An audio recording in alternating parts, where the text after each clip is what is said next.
kita masuk pada tanggal kedua daripada bulan Zulhijjah, yakni kita diberikan nikmat oleh Allah untuk bisa beribadah di bulan Zulhijjah. Pada kesempatan kali ini, pada kajian lepas maghrib, kajian lepas kerja, kita akan membahas satu tema yang berkaitan dengan dimensi pendidikan dalam keluarga Nabi Ibrahim alaihissalam.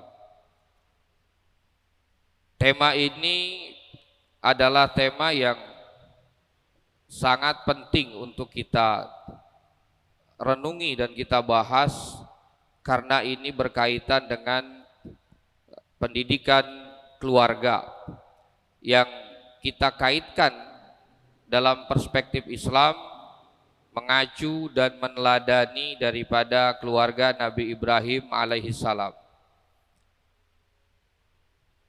Allah Subhanahu wa taala berfirman dalam Quran, A'udzubillahi minasyaitonirrajim, Bismillahirrahmanirrahim. Ini sebagai nilai mutlak daripada ayat yang berkaitan dengan kewajiban kita untuk menjaga diri kita dan keluarga kita daripada api neraka. Bismillahirrahmanirrahim. Ya ayyuhalladzina amanu qu anfusakum wa ahlikumun nara wa quduhan nasu wal hijarah 'alaiha malaikatun ghiladun syidadun la ya'sunallaha ma amarahum wa yaf'aluna ma yu'marun. Nah, ini ayat yang mewajibkan kepada kita sebagai orang-orang yang beriman untuk menjaga diri kita dan keluarga kita daripada api neraka. Jadi kewajiban itu bukan hanya untuk diri pribadi ya, tetapi juga untuk seluruh anggota keluarga. Jadi kesalehan individu, seorang kepala rumah tangga itu harus ditularkan kepada anggota keluarganya. Ya, kesalehan individu seorang ayah, seorang suami itu juga harus ditularkan kepada istri dan anak-anaknya. Nah, sehingga tema ini kenapa kita angkat, kenapa kita bahas, setidaknya ada 4 hal yang menjadi catatan dan mukaddimah. Yang pertama, bahwa saat ini kita hidup di zaman yang begitu pesat akan derasnya arus globalisasi. Kita berada pada zaman yang begitu cepatnya pengaruh daripada media sosial, dan juga kita hidup pada zaman yang begitu sangat berkembang dalam tataran iptek maupun sains.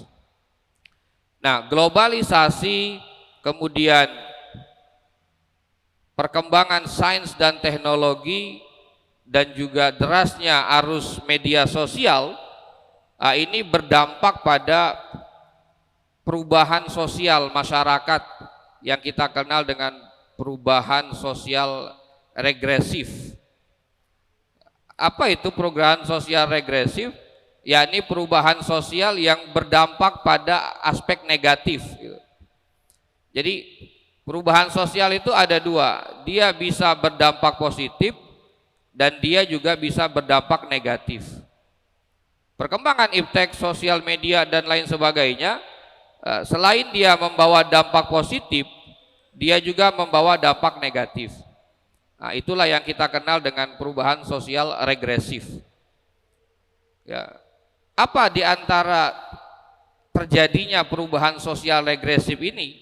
Ya, degradasi moral, turunnya nilai-nilai moral yang ada pada masyarakat. Ya, kita merasakan bagaimana pergeseran nilai-nilai akhlak itu yang terjadi di masyarakat. Dan masyarakat ini adalah komponen yang besar. Jadi untuk merubah masyarakat itu harus dimulai daripada merubah komponen yang ada dalam keluarga. Ya. Kenapa? Karena keluarga ini adalah bagian integral dari masyarakat. Jadi kalau ingin mendapatkan satu masyarakat di kampung itu baik, ya maka harus dihuni oleh berbagai macam keluarga yang baik. Nah, inilah kenapa tema ini begitu sangat penting untuk kita bahas sebagai bagian daripada introspeksi kita. Nah, kemudian yang kedua, bahwa perubahan sosial yang dialami oleh manusia itu harus diubah atau dicegah dengan satu jalan yang dikenal dengan pendidikan. Ya. Perubahan sosial yang regresif tadi, yang dia adalah perubahan sosial berdampak buruk, itu harus dicegah dengan adanya faktor pendidikan. Ya. Maka pendidikan ini menjadi sarana untuk menjaga fitrah kemanusiaan. Setiap manusia itu sudah punya fitrah, dia sudah punya potensi bawaan. Maka manusia itu adalah makhluk yang berpotensi untuk dididik dan makhluk yang berpotensi untuk dididik.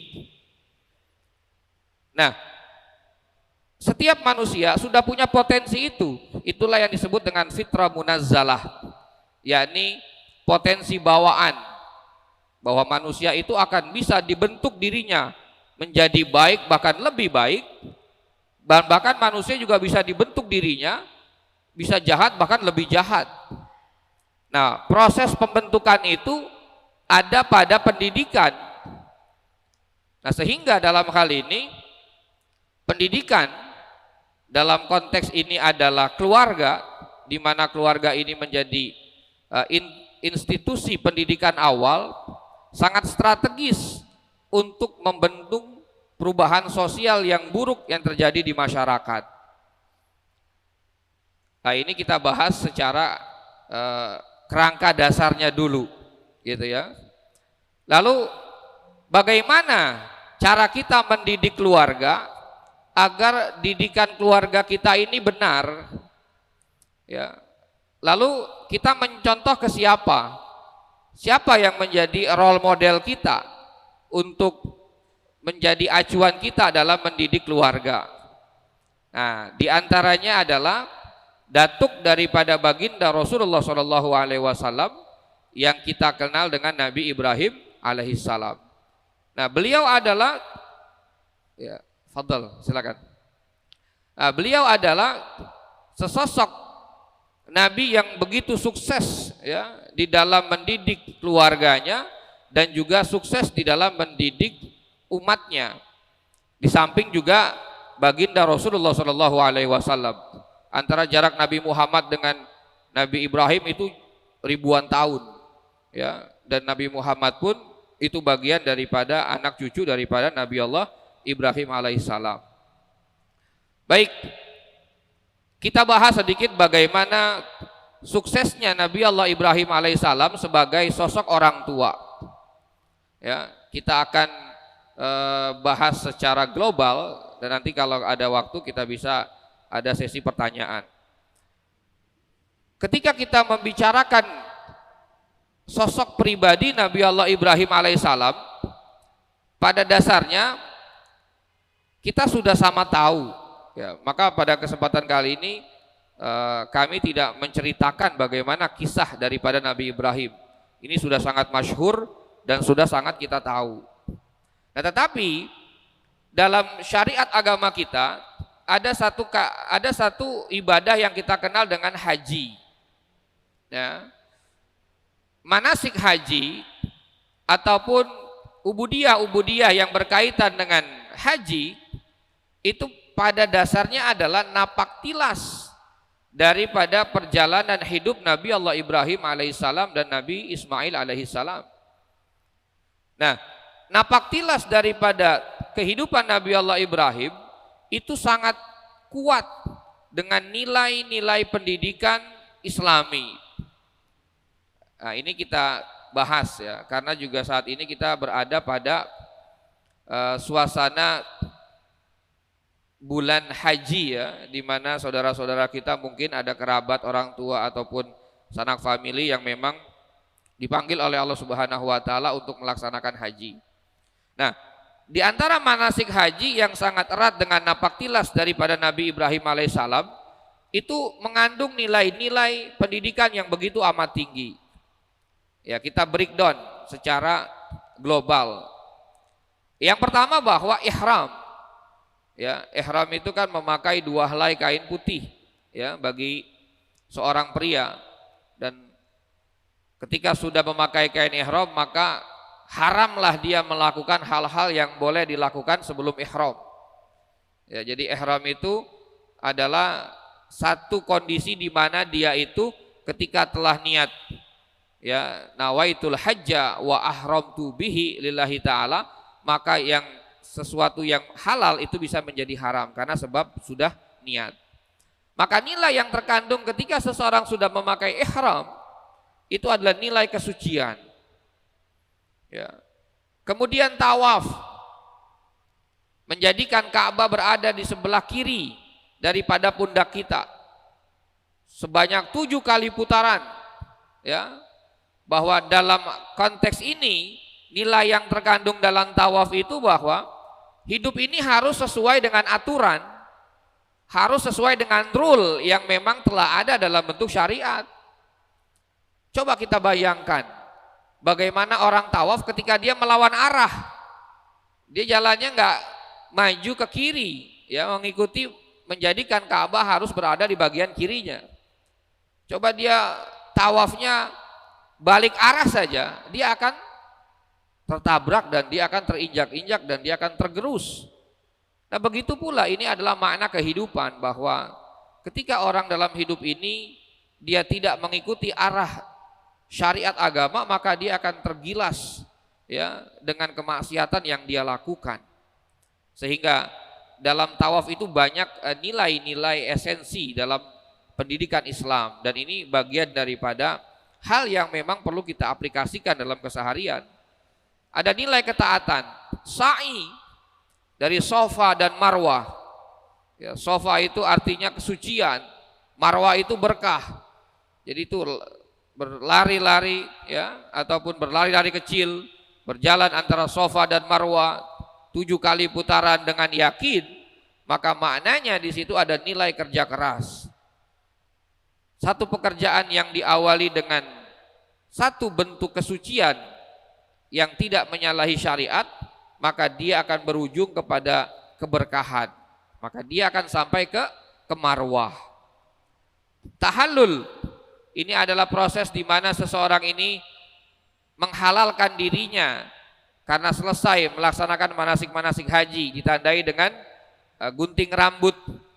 Nah, ini juga maknanya bahwa kehidupan kita harus senantiasa menjaga bentuk kehalalan sesuai dengan apa yang memang ada dalam aturan agama kita dalam bentuk syariat.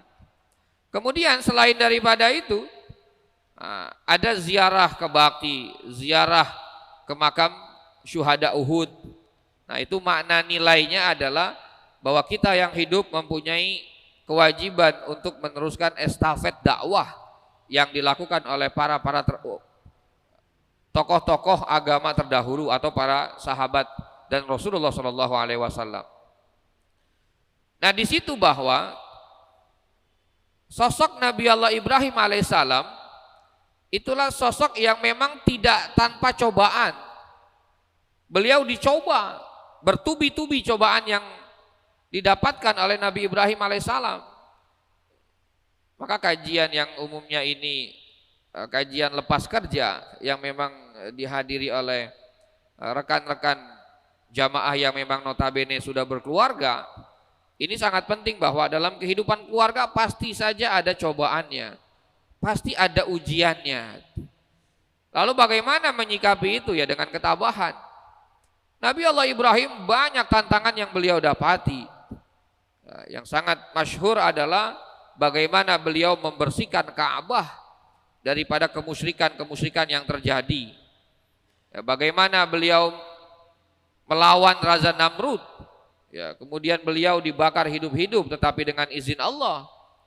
Sifat api yang dasarnya itu panas itu bisa berubah menjadi dingin dengan kudrah dan iradanya Allah. Tidak ada yang mustahil.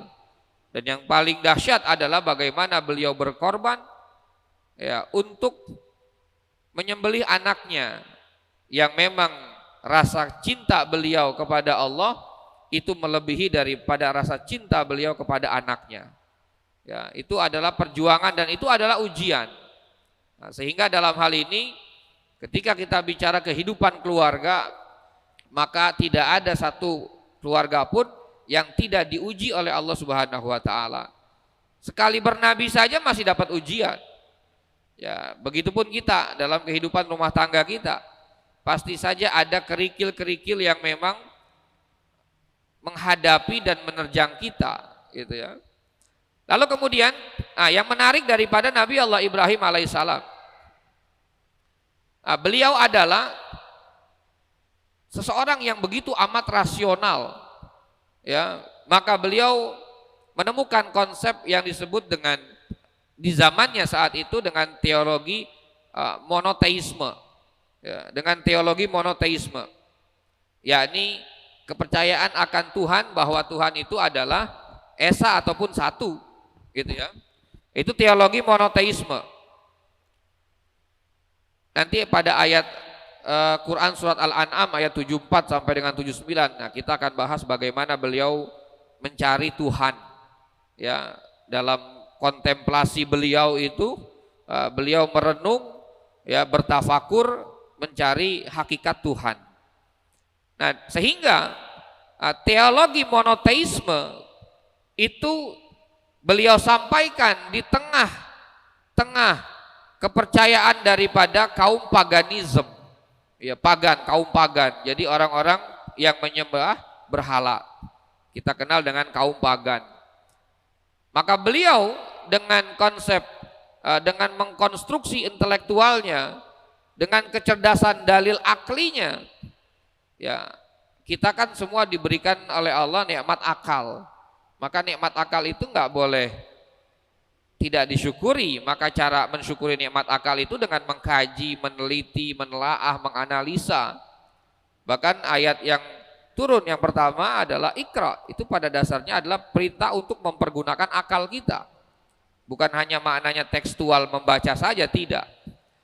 Maka dengan kekuatan intelektualnya, kecerdasan berfikirnya, Nabi Allah Ibrahim alaihissalam beliau mengkonstruksi bangunan.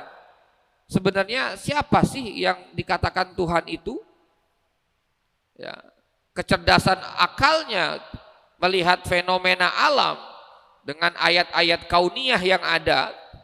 Lalu beliau bertafakur, beliau berkontemplasi. Kemudian dengan keyakinannya, akhirnya beliau menemukan satu konsep ketuhanan yang kita kenal dengan tauhid. Atau dalam bahasa ilmu teologinya disebut dengan monoteisme.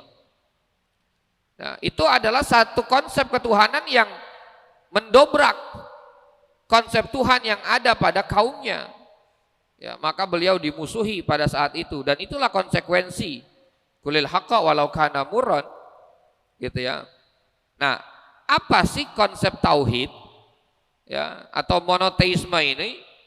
Nah, konsep tauhid ini adalah sebuah teologi wasatiyah, ya, sebuah pemahaman akan bertuhan pada tataran yang tengah-tengah atau moderat. Jadi tauhid ini adalah teologi wasatiyah, ya, dia berada pada konsep ketuhanan yang berada di tengah-tengah. Apa maknanya di tengah? Jadi konsep teologi monoteisme atau tauhid itu adalah tauhid yang bersifat wasatiyah, bahwa ketika kita mengimani akan Allah Subhanahu wa taala, maka kita meyakini bahwa Allah itu esa. Keyakinan akan keesaan Allah itu pada hakikatnya berada pada posisi pertengahan. Pertengahan mana? pertengahan dari orang yang percaya akan Tuhan, bahwa Tuhan itu 2, 3 atau lebih, ya, di antara juga orang yang tidak percaya terhadap Tuhan.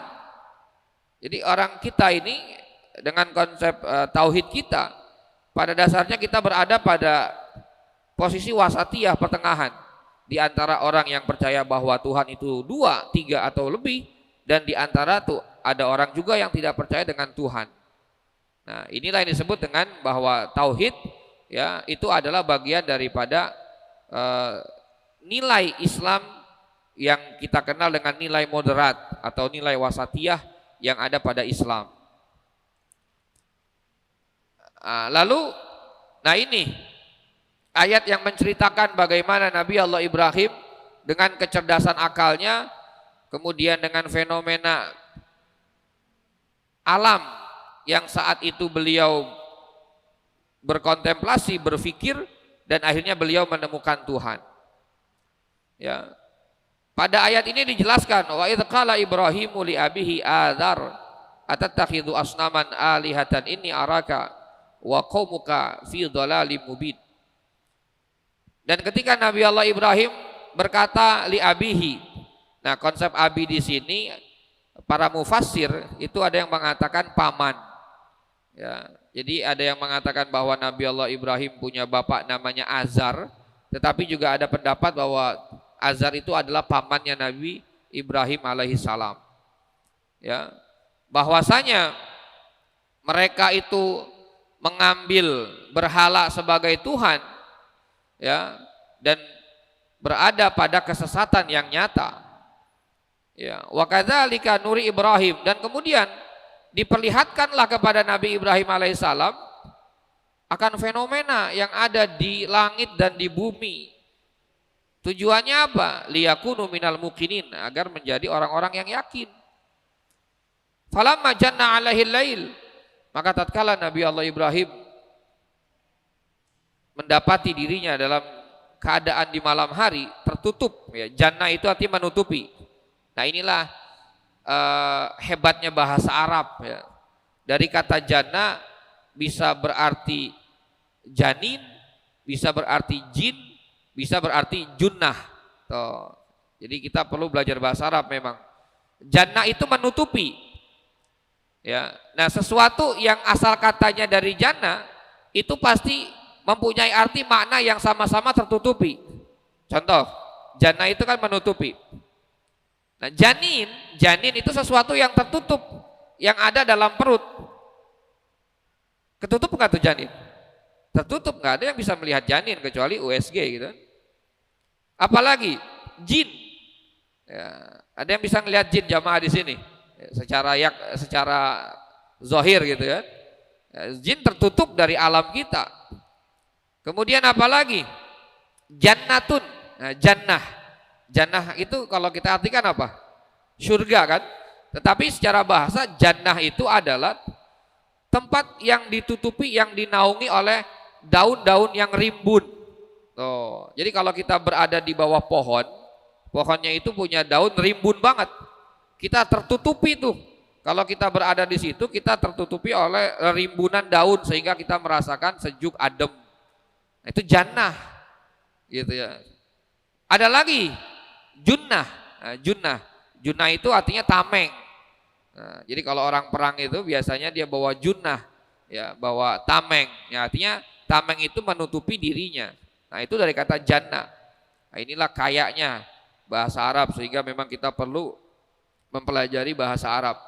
Nah, singkat cerita bahwa ketika malam ditutupi, ya, dengan kegelapan, maka tampaklah kaukaba, bintang gemintang. Ya, kemudian bintang pun tenggelam. Kata Nabi Allah Ibrahim, wah, ini bukan Tuhan bintang ini. Ya, karena aku tidak sesuka sesuatu yang tenggelam.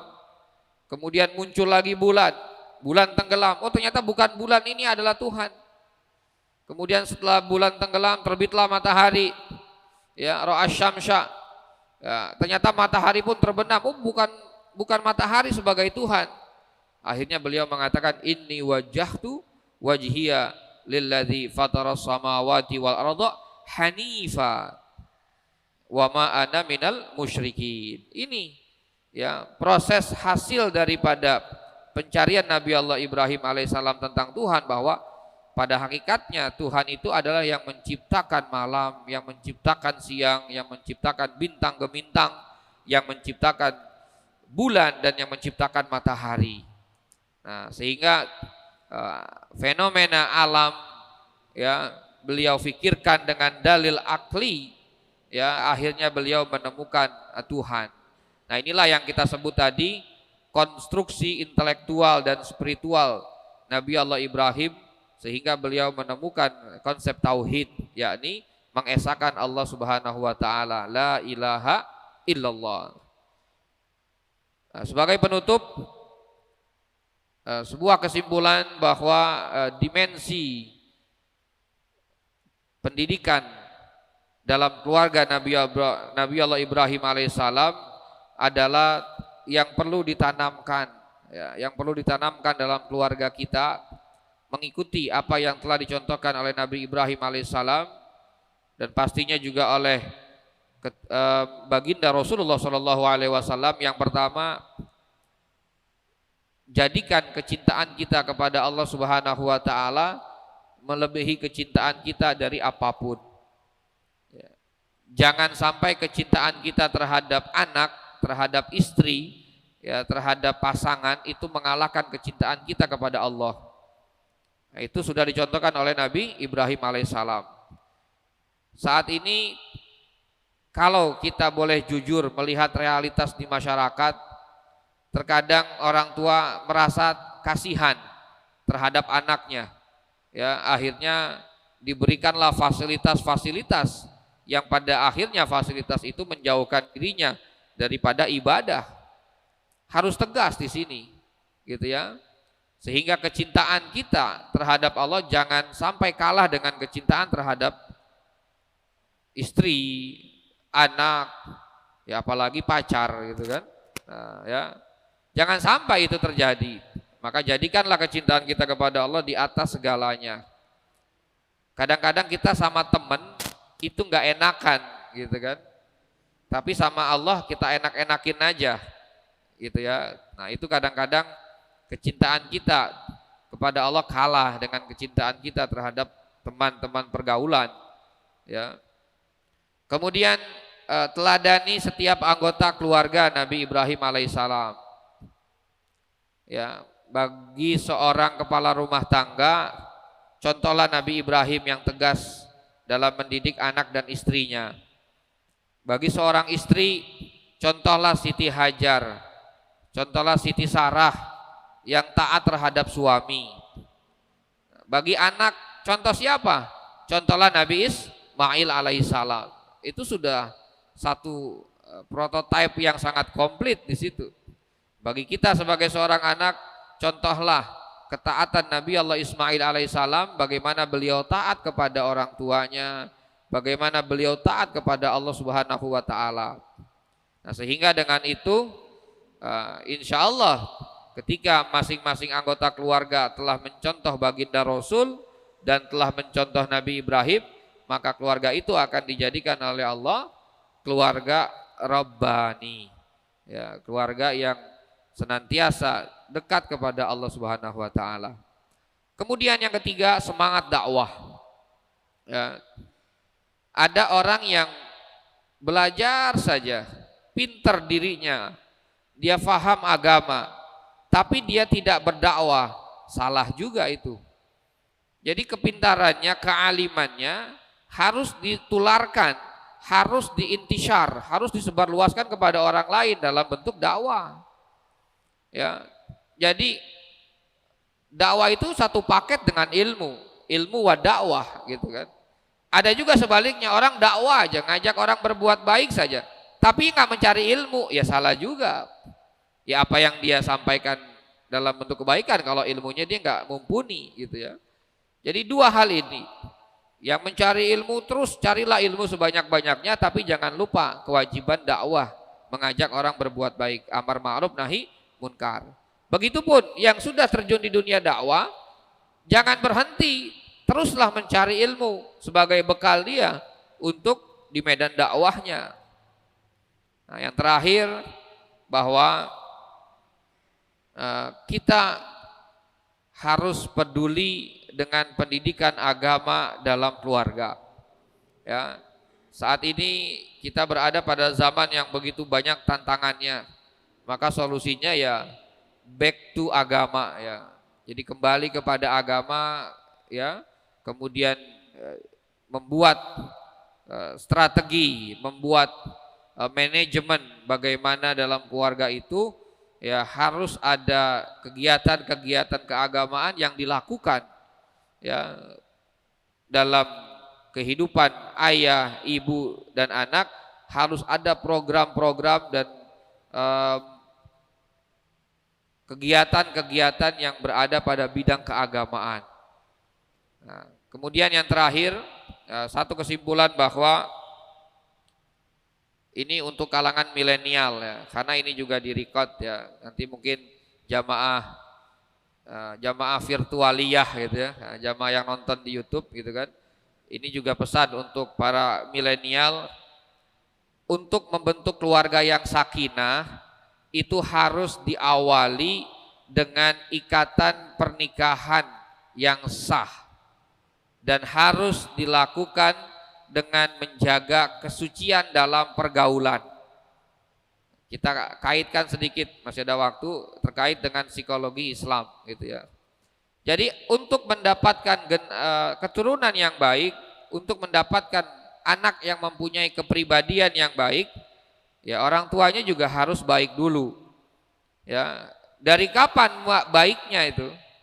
Nah, dalam Islam ini untuk mendapatkan seseorang dengan karakter, ya dalam ilmu pendidikan anak, untuk membentuk karakter seorang anak itu sudah dibentuk ketika bapak ibunya tuh bertaaruf, atau dalam bahasa anak sekarang berpacaran gitu ya. Kalau dalam pergaulannya, dalam dalam hubungannya antara laki-laki dengan perempuan tidak bisa menjaga kesucian dalam pergaulan, ya maka akan besar kemungkinannya ketika dia punya anak itu pun akan berdampak negatif terhadap perilaku kepribadiannya nanti. Ada yang disebut dengan prakonsepsi, ada namanya konsepsi gitu ya. Nah, prakonsepsi sebelum terjadinya hubungan itu atau sebelum akad nikah itu, proses pergaulan di antara laki-laki dan perempuan itu juga harus sesuai dengan syariat Islam. Menjaga kesucian dalam bergaul. Kalau dia tidak mampu menjaga kesucian bergaul, ya pun demikian nanti ketika dia punya anak. Ya, seperti itu. Lalu kemudian membentuk karakter kepribadian yang baik pada diri seorang anak muslim. Tadi ada konsep halal di situ. Ya, seorang tua ketika dia memberi nafkah kepada anak dan istrinya, ingat jangan sekali-kali memberikan nafkah dengan uang yang haram. Ya, maka jangan harap seorang istri akan tunduk dan patuh terhadap suami kalau suaminya saja memberikan nafkah pakai uang yang haram. Jangan harap seorang anak itu akan tunduk dan patuh kepada Allah dan orang tuanya kalau anak itu diberi nafkah, diberi makan pakai uang yang haram. Maka jangan sampai uang yang haram itu masuk ke dalam lingkungan keluarga. Ya, begitu pula yang syubhat. Nah, itu yang memang menjadi penting untuk kalangan remaja. Jagalah kesucian dalam pergaulan. Ya, saat ini begitu banyak tantangan anak-anak remaja ya. Mungkin saat kita dulu remaja tidak begitu berat tantangannya ketimbang anak remaja sekarang gitu ya. Nah, makanya harus pintar dan pandai menjaga kesucian dalam bergaul. Nah, jangan sampai ikhtilat, percampuran antara laki-laki dan perempuan. Nah, itu akan berdampak pada kelak keturunannya ketika dia mempunyai keturunan. Nah, itu saja mungkin yang bisa kami sampaikan pada kajian lepas kerja ini pada jamaah sholat maghrib Masjid As-Somad. Lebih kurangnya mohon maaf. Apabila ada pertanyaan bisa kita buka sesi diskusi. Itu saja mungkin, walafu minkum. Wabillahi taufiq wal hidayah. Assalamualaikum warahmatullahi wabarakatuh.